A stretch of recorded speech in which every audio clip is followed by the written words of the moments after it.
the dizzy, but we can always share some disease.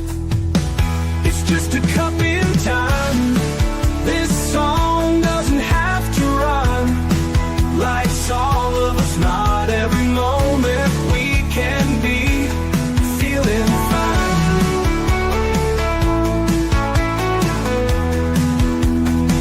I wanna share a moment, just a second if you will, maybe even a cup of thrill. We could share this performance. It's tea time, come sit with me. Well, welcome guys. We are in the house today, and today I just want to put a trigger warning out there because we are going to be talking about grief for all my listeners out there. But I want to thank everybody for joining me on Tea Time this year for season 6. We're almost at the end of the road, guys. We got a couple tea times left, but today we have Marcia Earhart in the house, and we're going to talk about her story and her incredible work that she's doing through loss and grief. We're going to talk about the Sterling Rose Sanctuary. If you haven't heard about it, check it out. We're going to get that all up on the screen for you guys, and we're going to have an incredible tea time. Today's tea time is breathe again, move again, and live again. That is the tea we are serving tonight in the house.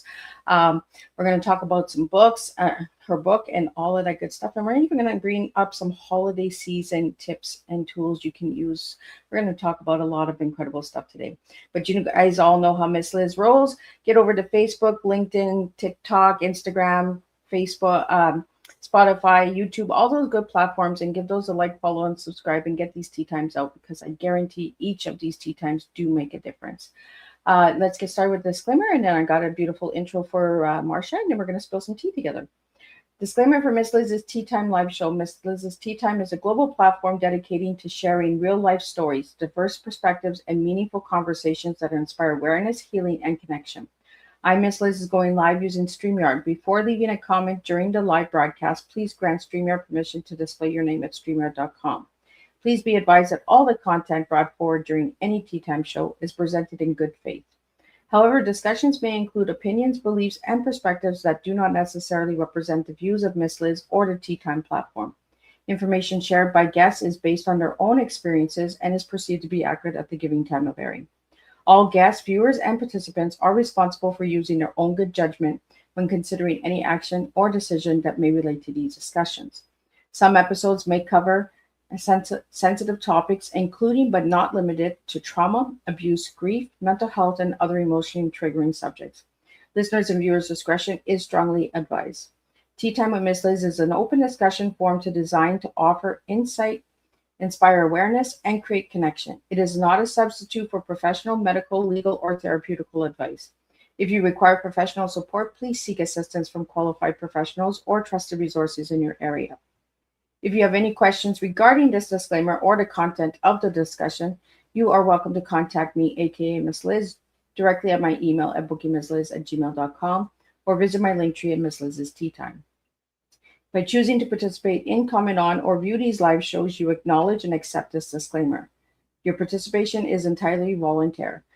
I, Miss Liz, welcomes you to join the conversation with an open heart, and if at any time you feel this platform is not right for you, I respect your wishes and decision and welcome you back whenever you are ready. Tea Time with Miss Liz is serving truth and awareness one cup at a time. Well, I want to welcome everybody to Tea Time, where healing conversations create safe places for truth, restoration, and hope. Today, we welcome a woman whose life work is rooted in compassion, dignity, and the power of sanctuary. Joining us is Marcia Earhart, founder of the Sterling Rose Sanctuary. Marcia's mission is deeply human-based to create spaces where individuals can feel protected, supported, and seen as they rebuild their lives. Her work reflects courage, care, and a profound commitment to healing that goes beyond survival and moves towards restoration. Sterling Rose Sanctuary stands as a reminder that safety is sacred and that healing happens best in environments grounded in trust, respect, and community. Marcy brings not only leadership to this work, but heart, the kind that listens first and walks beside others through their journey forward. So grab your cup and settle in. Today's Tea Time invites us to us into conversations about sanctuary, resilience, and what it truly means to offer refuge with purpose. Let me get Marcia in here and let's spill some tea together. Hey there. Welcome. How are you today? I am not too bad. And yourself? Doing great. So love this time of year. So, Marcy, I want to talk about who you were as a little girl first and who you are now so that my guests can get a little insight of who you are as an individual. Well, as a little girl, my life and first memory is of loss at 3.5 of my great grandmother. So that really redefined, I believe, who my life has turned out to be, of how my life is. But as a little girl, I really understood the brevity of life. So I think I loved life. I loved people, but I took life very seriously because I experienced a lot of loss as a little girl. And I always have enjoyed creating, being artistic. My mother was a very artistic woman and taught me well. Before repurpose was a thing in our society, we repurposed in our house. We would buy furniture, redo it. So I feel I had a great childhood as far as my mom and my dad teaching and training me. However, I was picked on. I was bullied my whole life because I wasn't that silly little girl that other girls were. And I had a real deep faith in the Lord Jesus as a little girl, and that continued. And so there were people that really made fun of me, and I didn't have a group that I would become a part of. I really learned that you love all people and that there is something you can learn from everyone. So I have embraced that most of my life. And I love people. I enjoy being around them. And interestingly enough, even from as a little girl, people came to me with their stories. And I found myself being the one to encourage and help them along. So, Marcy, who are you today? Same person, just bigger, stronger, and fuller in the sense of knowing who I really am and as a child of God, as a daughter of the King. I love my husband, love my children, love my friends, love well. And I love deep conversations. If you want a shallow person, don't come to me because we're going to go deep. So I'm not a shallow person. I love the beach, love walking on the beach, love going to the beach, love doing activities with family and friends. I really enjoy life, and I love what I do as a life, grief, trauma, brain, mental health coach. I feel very blessed and honored when invited into people's stories. So I'm just wide open. I love that you love deep conversations because I love serving deep tea. And, I'm the same. I don't want to talk about all the nonsense. I want to talk about the good stuff.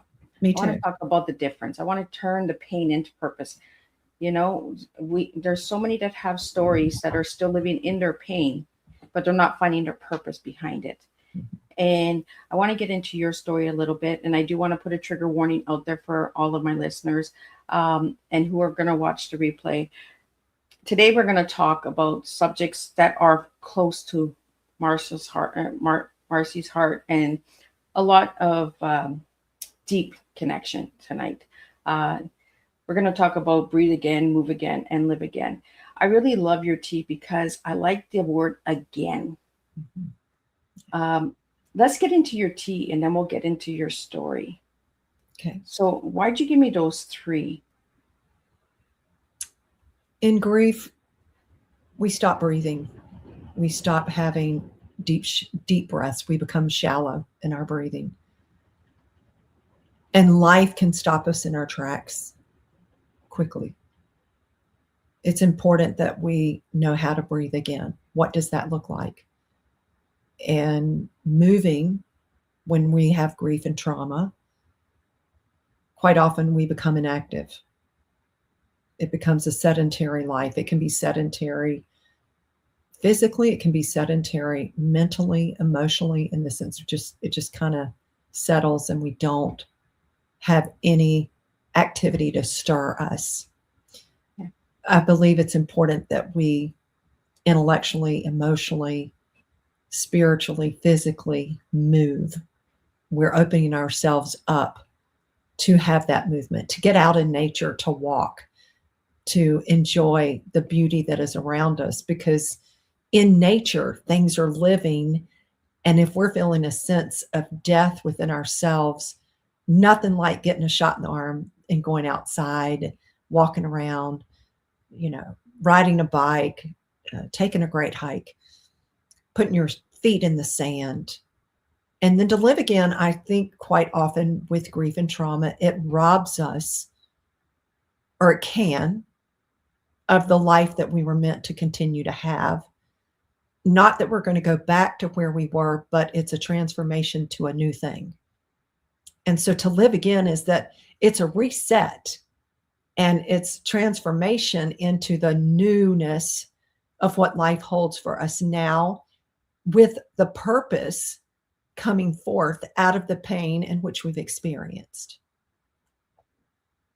Marcia, let's take a step back and let's share a little bit of the backstory before we get into the Sterling Rose Sanctuary and why it was created and that. But if you could share with my listeners out there the backstory before this.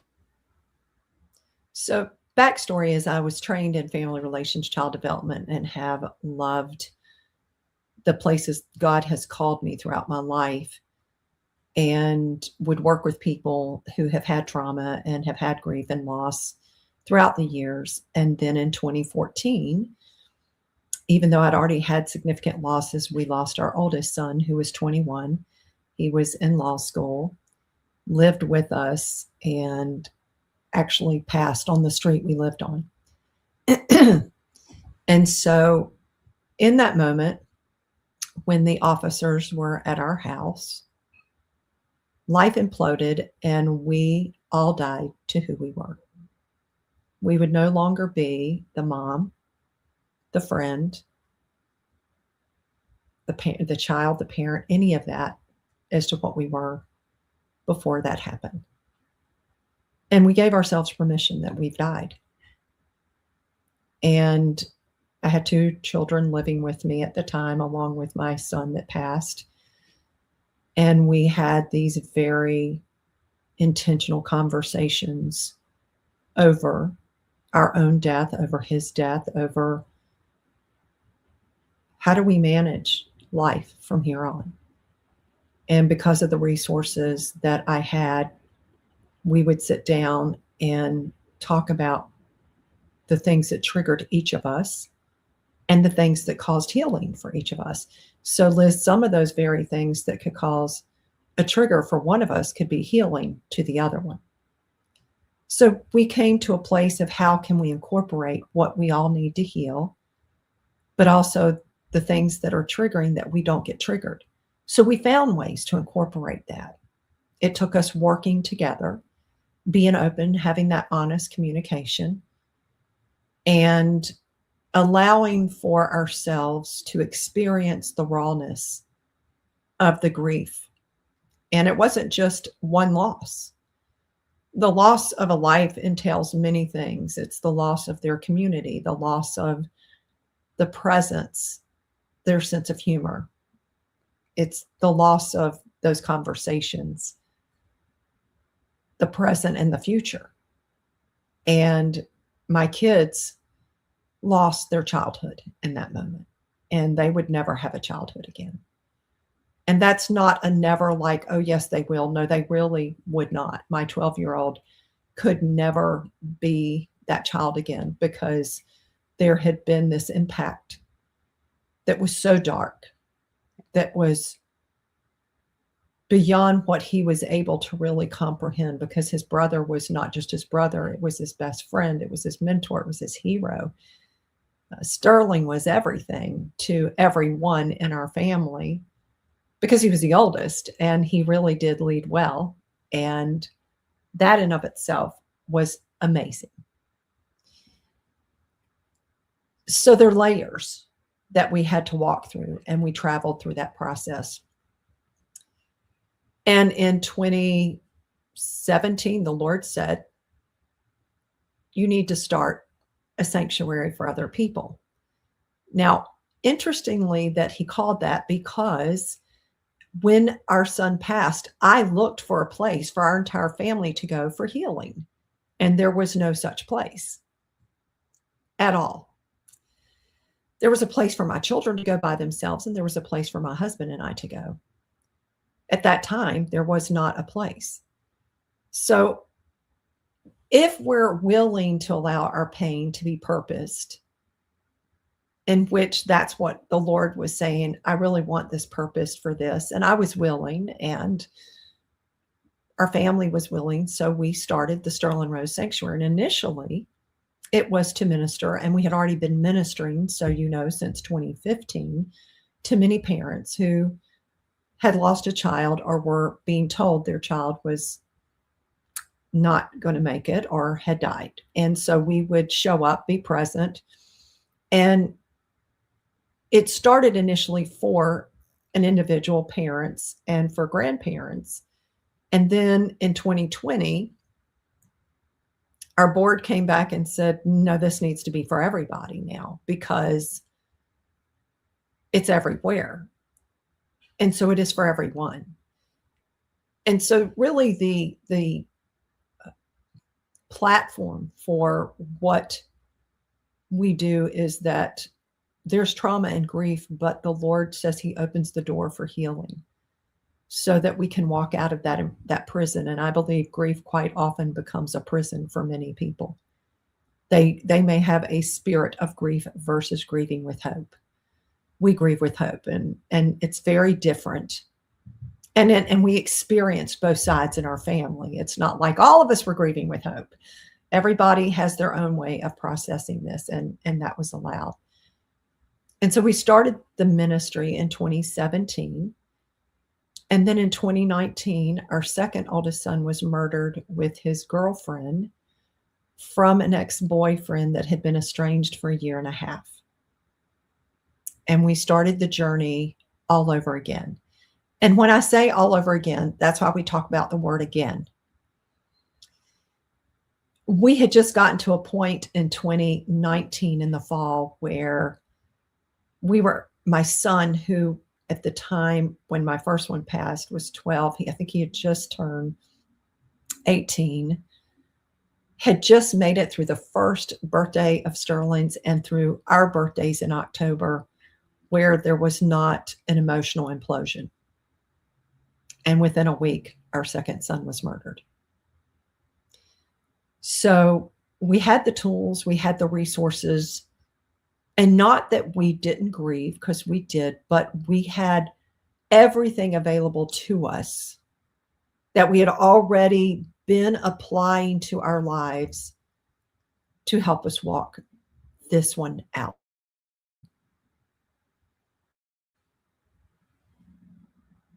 Marcia, you lost two of your sons through different ways.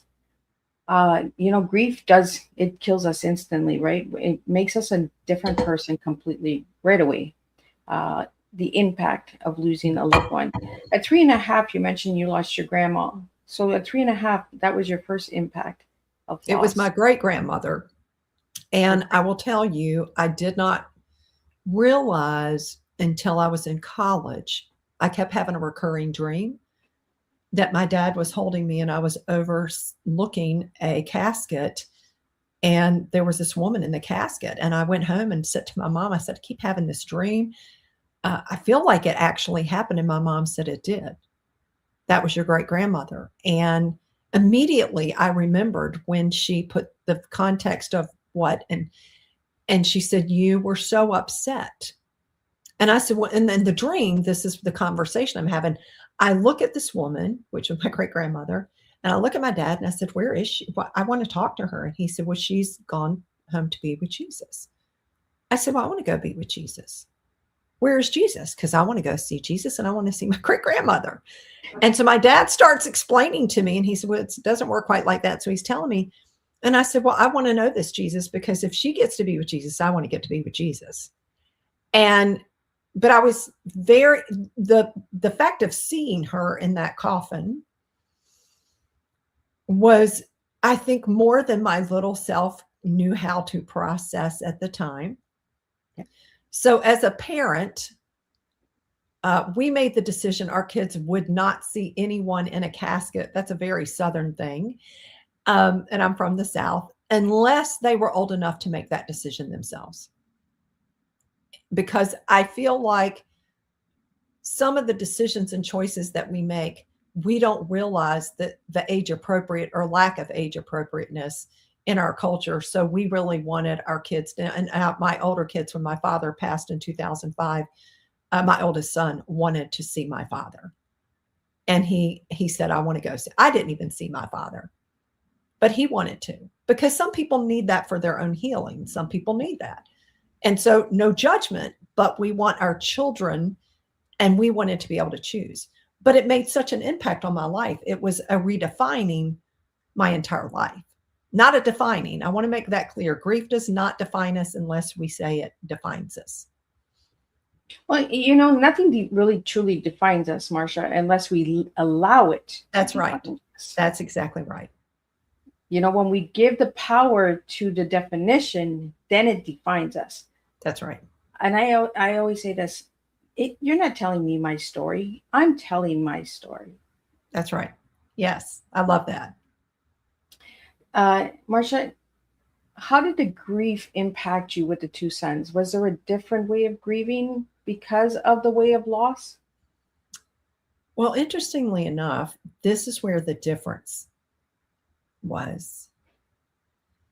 I still was processing some things from the loss of my first son, working through that, because I'm also with my kids, being very intentional to be with them, talking with my husband, and trying to work with him on certain things. And I'll clarify that in a minute.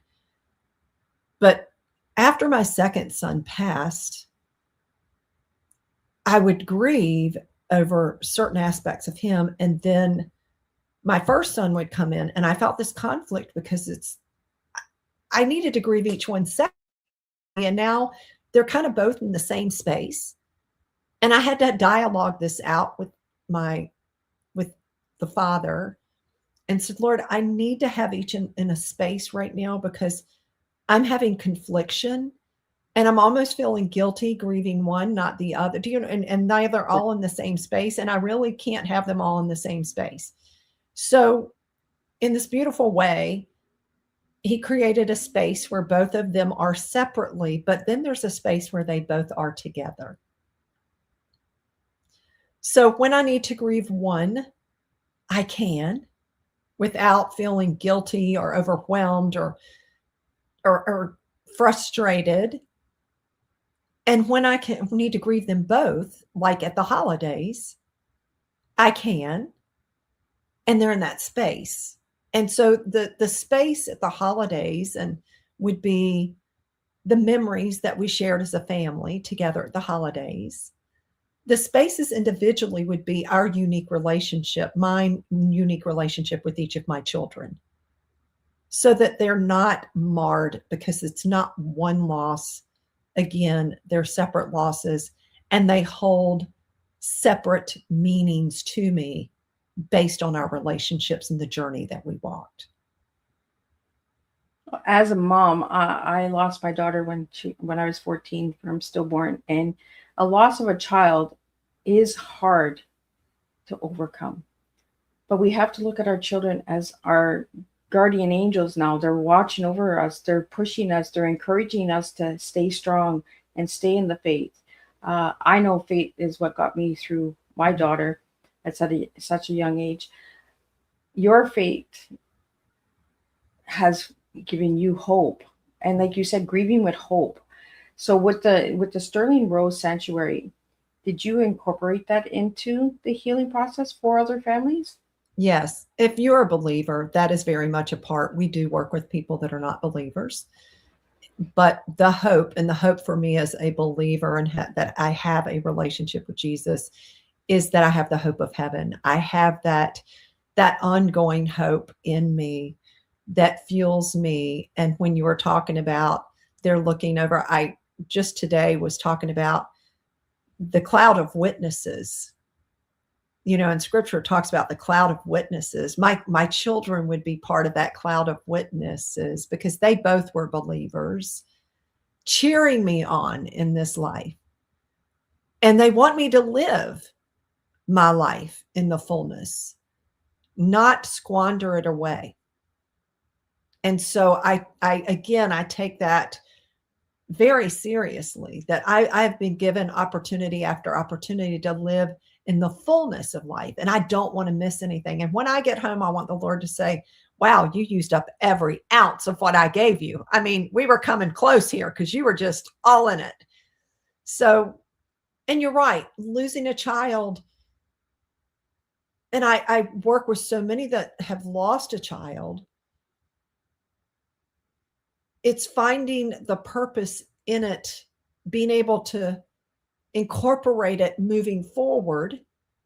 Because I always tell people, my kids are with me because their memories are with me. I don't mean they physically, I mean they are with me because of the memories and the experiences. And that's in my DNA. That's never going to leave me. So wherever I go, that goes with me. And I think that's how we have to look at our losses. And hey, there's loss of more than just people. I mean, we have losses of dreams, we have losses of our health, but we have to incorporate those things within us and have an attitude of gratitude. I am very grateful. When I start crying, if I have a moment of just sorrow, of just missing, this is kind of how it looks for me. I'll let the tears flow. I give myself permission, but I am thanking the Lord for that child was present with me, and I'll list the multitude of things that we got to do together and the memories. And then there is this joy that comes right back into the place that it was meant to reside, because I have an understanding that I can have sorrow and joy sharing the same space. I love that quote, that word permission, because we don't give ourselves permission to grieve. Society tells us, get over it. They're gone, right. Move forward. That's right. They put a time limit on this. Okay, it's 6 months, get over it. Yep. But grief can take years, can take months, can take days. It's different for everyone. And I think that word permission is okay to say. I give permission for myself to heal. I give permission for myself to have hope again. I give myself permission to move forward. Like you said, breathe, move, and live again. I give permission. The good Lord wants us to have permission on our lives, so that when we meet him, he says, you did what I wanted you to do. Yes. You didn't sit back in the pain. You didn't hold it back. You created this purpose. And I found out so much incredible stuff about the Sterling Rose Sanctuary, the rooms and all of that. I want to talk about the rooms a little bit. And I want to talk about the sanctuary, on how people can connect with you for all of that stuff. Because some of these rooms are incredible. I have a list of the rooms here, but we'll talk about the rooms, Marcia. I'm just going to list them, and then we can talk about each one.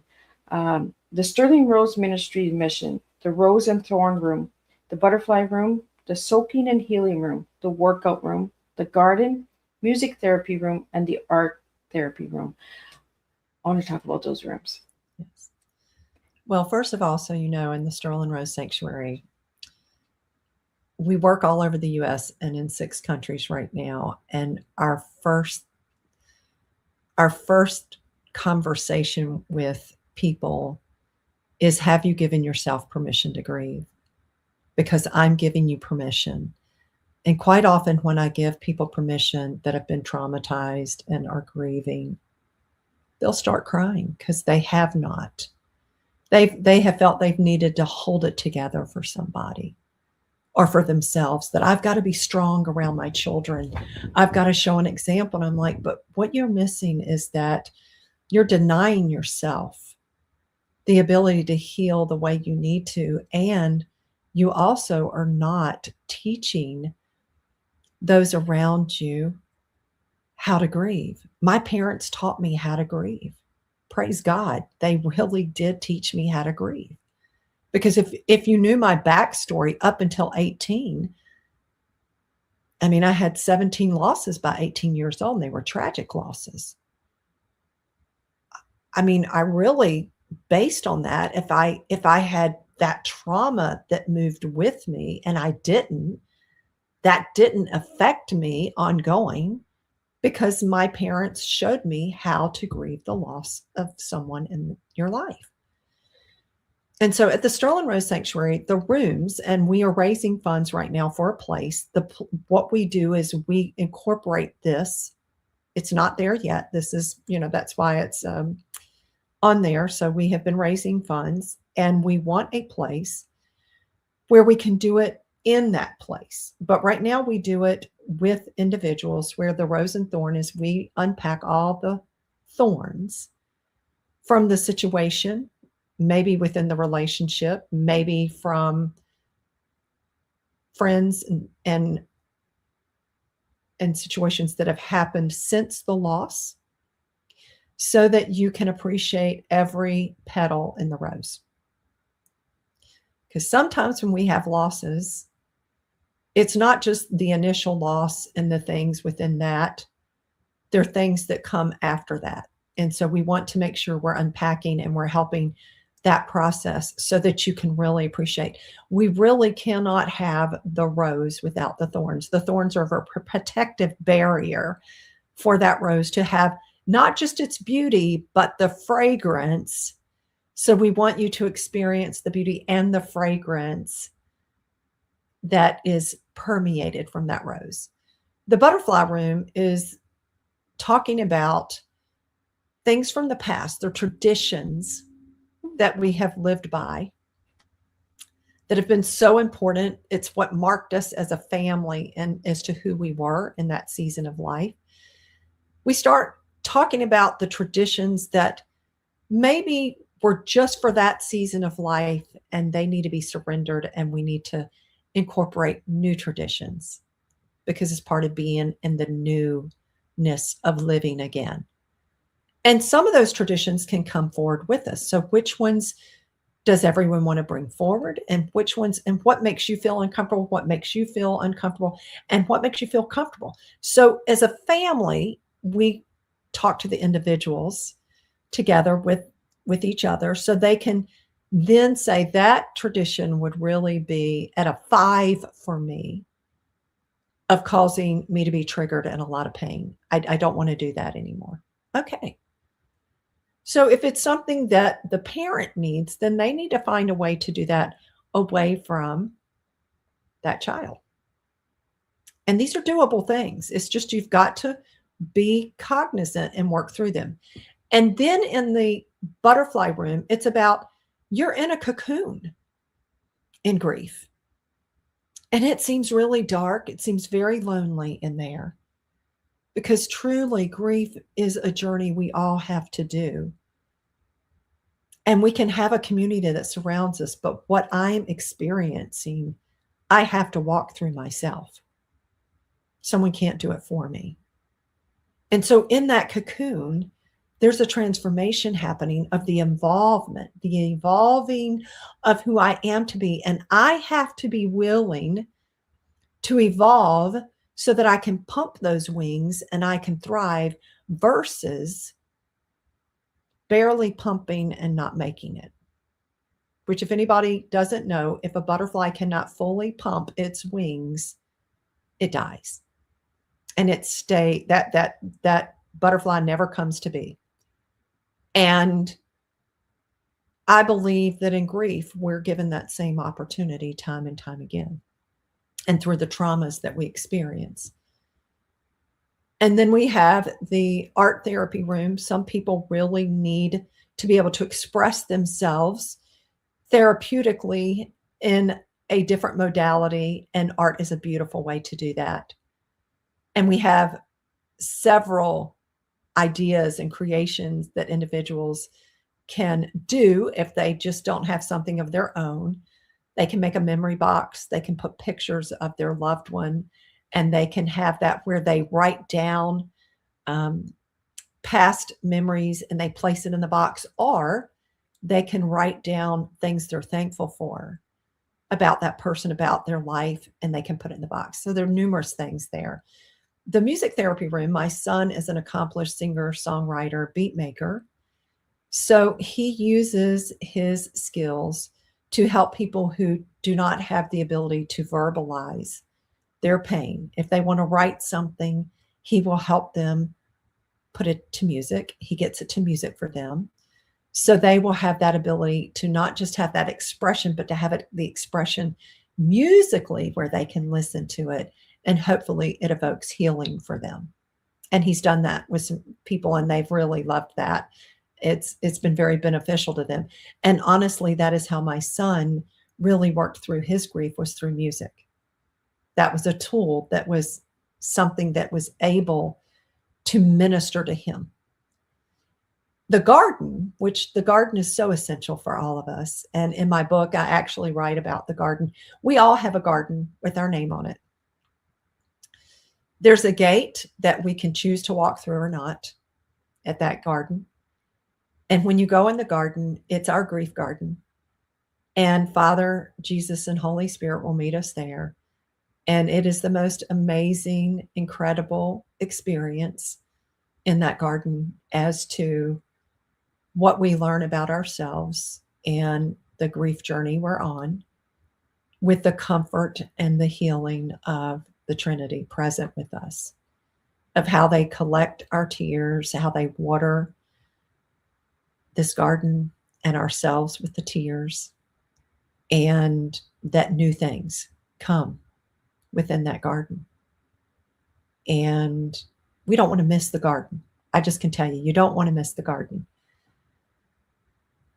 So the reason a place is because with grief, many of the people that we deal with, they're still living in the places where the trauma triggers them. Because there's the trigger in the space or around the people. So if we can remove them, for them to have a reset, some rest, resources, and to be able to then incorporate all of these. And we also have, we didn't talk about the workout room.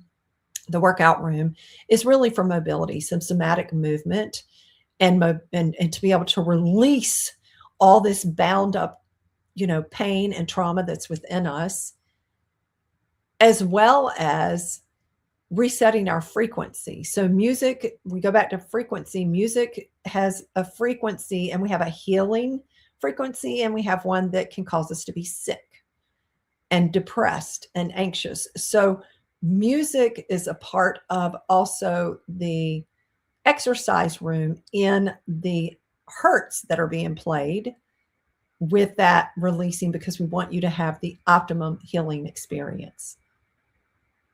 So we want to cover the body, the mind, the soul, and the spirit. And when you're at the Sterling Rose Sanctuary, you will have clean eating. There will be no carbs, no sugars, because when we're grieving and in trauma, quite often people turn to the sugars and to the comfort foods. And what your body needs is more of a Mediterranean diet, so that you can not have inflammation and you can have the healing that your body needs to be able to release the toxins of the grief. So if people do not release the toxins and they don't grieve, they haven't given themselves permission, Liz, then their body keeps the score and they get sick. And it comes out with heart problems. It can have liver issues. We can have breathing issues because of the shallow breathing. It is not uncommon for people that have had losses to come and say how many times they've had pneumonia or bronchitis, because it's real. Yeah. So we really want for people to understand this is the whole body that benefits from the Sterling Rose Sanctuary. So, Marcia, you said it's in 6 locations? No. We serve people all over the U.S. and in 6 countries. We're raising money for the actual place of the Sterling Rose Sanctuary, and we're well our way. We're just waiting for the rest of it to come in so we can get that place and we can start implementing in the place. I serve on the phone all day, every day. Well, I want you mentioned the garden, and you said it's part of the book. So I'm going to pull the book up so we can talk a little bit about the book. So this is an incredible book to grab before the holidays, and then we'll talk about the holiday seasons and tips and tools. So if you just want to share a little bit with my audio listeners and my viewers that what the book, the cover looks like for the audio listeners, the colors and all of that, and the title and all that good stuff, Marcia. So, Gripping Grace in the Garden of Grief, A Place for the Heart. This book has been called a companion for grievers, not by me, but by those who have reviewed it, read it, and are using it.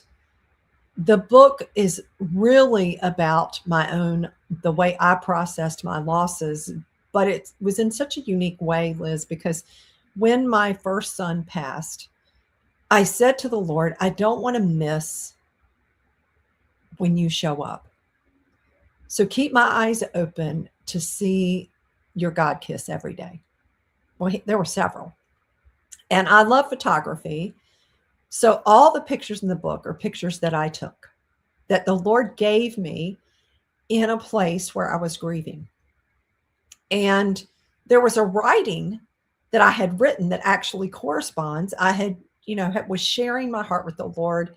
I would write it out and he would just give me this amazing picture that would just kind of connect it all together. And he's the one that said, this needs to be in a book, because it really is about how we allow ourselves to experience the pain, to give expression to each of those emotions, yet releasing it and receiving the healing in that moment to move to the next moment and the next space of whatever that healing is going to look like.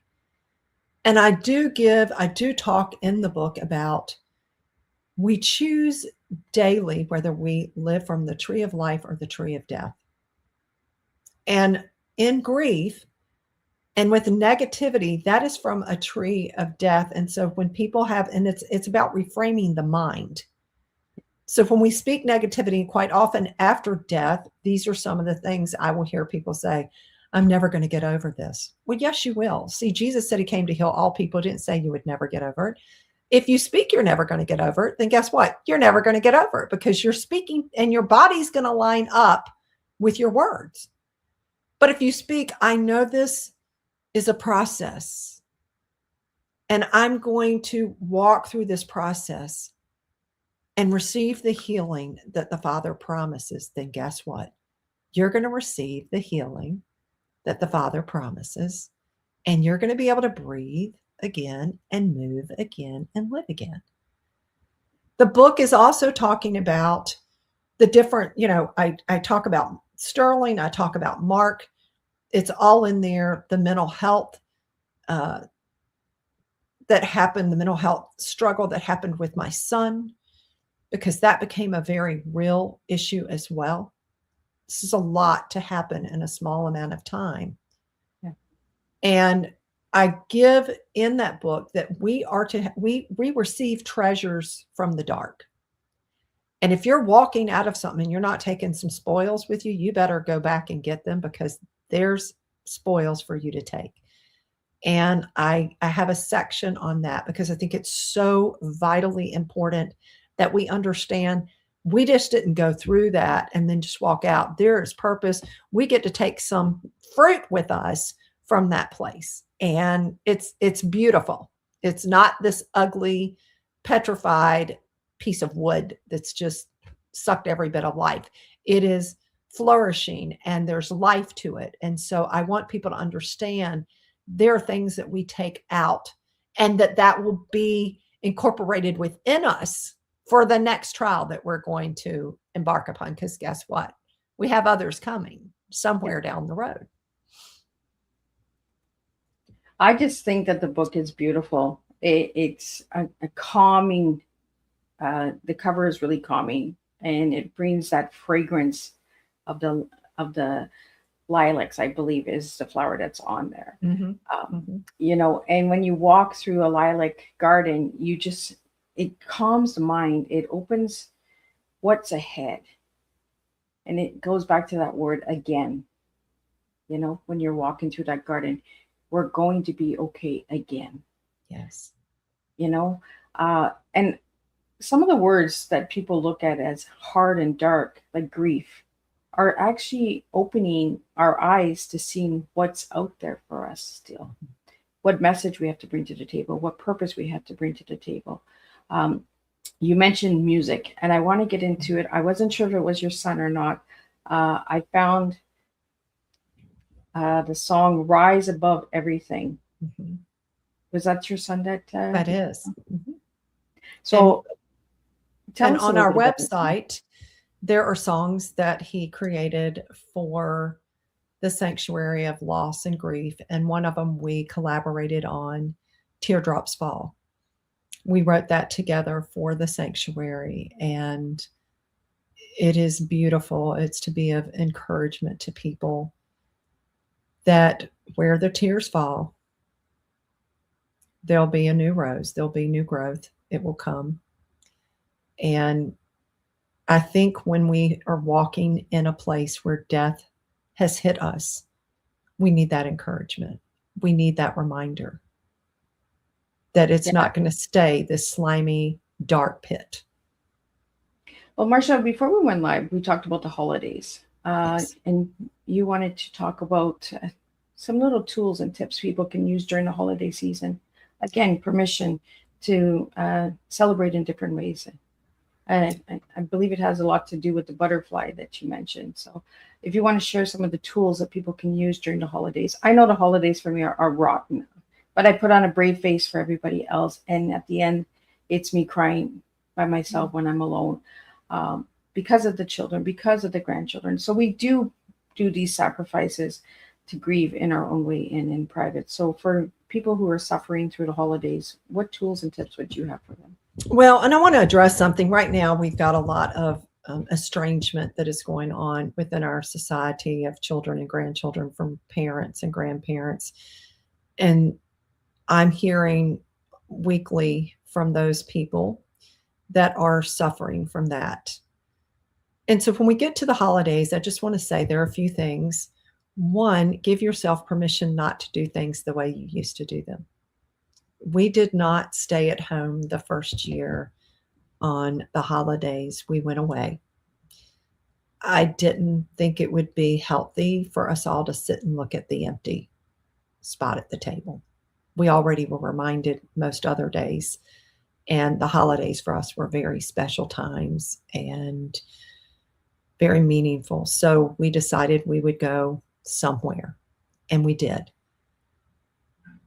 Let people know that have invited you places or that you're inviting that I'm giving myself permission that if I get up and need to leave the table, or if I need to leave, I'm going to leave. And if you're not okay with that, then I can't join you. It's very simple. This isn't about their permission to you. It's about what suits you. It's being mindful that things don't have to look the way they used to look. Stop trying to recreate what was and create something new. When we try to go back to the place where it was, I'm just reminded that it's kind of like we freeze as that pillar of salt. We really weren't meant to look back in that way. We were to glance and when we glance, it's to glance with thanksgiving and with gratitude. But when we turn and look and we are staring at it, then it really can cause us to come into a place where we really were delivered from. And when you're with people, you don't have to express to them where you are, but it is important that you give yourself permission to be who you are in that space and that you're true to you. And to be kind to yourself during the holidays. I'm a preemptive person, so For us, we think of things that we're going to do beforehand. We don't get in the place. What I find is most people who are grieving, they don't think and they're not proactive to do something about what's coming. And then they get in the space and it pulls them in a very dark place, that hole.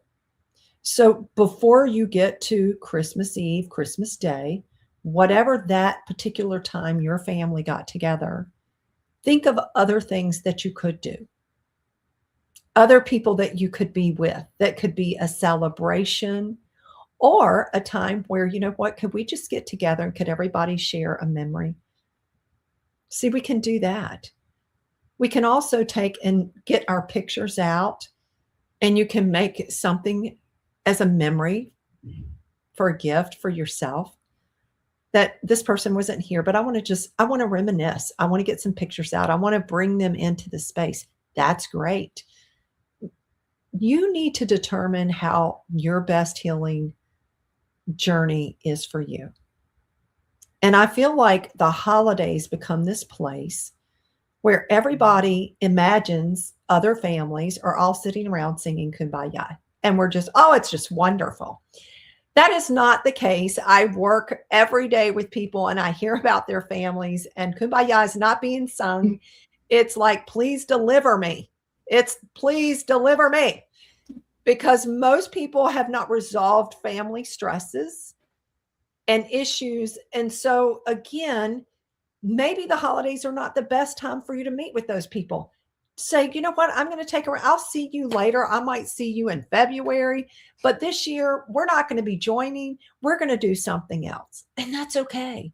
There is no formula for the holidays, but I feel like because we have been raised in this culture somewhere of this imagery that it's all perfect and it looks great. First of all, I need to tell you, we're all flawed.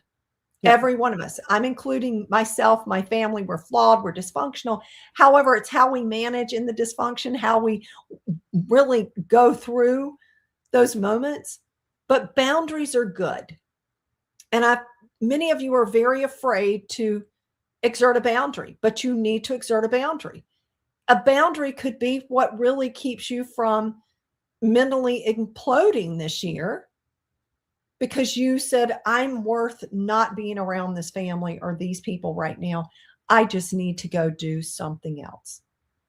And then you can do whatever with them later at different times. Maybe you don't need to be with all these people at one time. Sometimes that's not healthy. So I think we have to evaluate, Liz, the healthiness of our intention and when we're going in a space with other people, and allow for what is happening with us to speak and to help us make the best decisions for ourselves and possibly for the other people that we may be overseeing, for parents that are overseeing their kids. Well, Marcia, you know, society tells us how to look, right? How to act, how to be. When we show dysfunction and flaws, society is like, what are you doing? But it's real. That's who we are as a society. And we're, to try and fake it till you make it, that's only brain damage. And you're the one that's going to suffer from that. So I'm not a fake it till I make it. I'm very authentic, very vulnerable, very real about this is where we are. And this is how we're going to do things. And we'll figure something else out at another time. But ever since our kids have passed, we've done different things. Some things we couldn't do, wouldn't do, don't want to do. Other things we brought with us. Like, we love arts and crafts. So we all sit around and paint, and we do some really neat, creative, artistic creations at the holidays. And Thanksgiving, we spent the whole day painting. We had a blast. Not your traditional, but we had a blast. Right? We loved it. And we had chicken salad, and we had lentil salad and deviled eggs. And it was great. We didn't do turkey. We didn't do all the traditional things. I'm the same way. I like to switch it up. I'm like, we do turkey and ham all the time. Can we not make lasagna? Can we not do salads? Could we not have a cooking contest? Like Yes, I love everybody, that. bring a dish or something. Like do a potluck. It doesn't always have to be the traditional turkey and ham or lamb for some people that do lamb. I like to switch it up. And I always like to put a twist in there. So when it comes to Christmas time, my grandkids are always like, "What's Grandma going to do next?" And I'm I just love like, that. You got to wait and see. It's a hard time for me because there's a lot of grief around Christmas. But the little ones, it's like, what do we give the little ones to remember? That moment of grace or that moment of, you know what? I'm taking time for me. And I've done that a couple of holidays. I've said, you know what? I just can't show up. Hmm. I will see you on Boxing Day. I will see you a couple of days before, but I cannot see you on Christmas Day because Christmas Day is just too hard for me.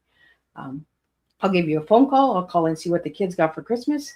But, I like to change it up. Marcy, what final message would you have for everybody? And where can they find out more about the Sterling Rose Sanctuary? If you could spell out the website for all the audio listeners. The website is www.thesterlingrosesanctuary.us. I want your audience to know that healing is available for all people, that they have to choose with intention to get healing. And that when they do get healed, they're not leaving behind their loved one. Because quite often people think, well, I'm like, no, you're not. You're actually learning how to incorporate it in you to move so you can breathe again, move again, and live again in your created design. If you are living in grief and it's been years, then we need to do some work. We need to start processing that pain so that you can have a sense of newness and walk in it. And to realize that if you're fresh in grief right now, because I know some of you are very fresh, that where you are today is not where you're going to be tomorrow or the next day. Grief does require us to give grace and to be grace filled for yourself and to allow yourself to walk in the place where you allow the emotions and the physical part of what you're feeling to have expression. And I would really encourage, write a letter. We talked about holiday things. Write a letter to your loved one at the holidays, sharing some thoughts, some memories that you have. Make something, create something for your loved one in memory of your loved one. Because see, they're the things that if it nurtures you, that's what you need to be doing. Bake your favorite loved one's dish and enjoy it. We, on birthdays, that's what we do. We go and eat their favorite food or we prepare their favorite food. And you have to find what it is for you that helps you. I mean, the things that we do are not necessarily things that you may want to do, but there are things that you can do that will help you continue in this journey and to know that there is life abundant still here for you. It doesn't matter if you are 20 years old or you're 105 years old. There's still abundant life left here for you. Well, thank you so much, Marcia. I really enjoyed this tea time. I got a lot of pointers. I got some stuff to check out for myself, and you gave me some tools to get through the holidays as well. So thank you for that. I'm just going to do a closing summary of what we did today. What a meaningful and heart-opening tea time. Marcia, thank you for sharing the vision behind Sterling Rose Sanctuary and for reminding us that healing begins when people feel safe enough to breathe again. Your work shows us that compassion in action can change lives in lasting ways. This afternoon, we were reminded that restoration is not rushed. It unfolds when care, patience, and dignity leads the way. You taught us that sanctuary is more than a place. It is a promise to protect, to uplift, and to walk with others as they reclaim their strength. To everyone listening, may you leave this tea time inspired to create safe spaces in your own world, to lead with kindness, and to believe in the power of community to heal what was once broken. Until we meet again, keep choosing compassion, keep serving hope, and keep pouring love one cup at a time. And I'll see everybody at 7 p.m. for the second tea time tonight.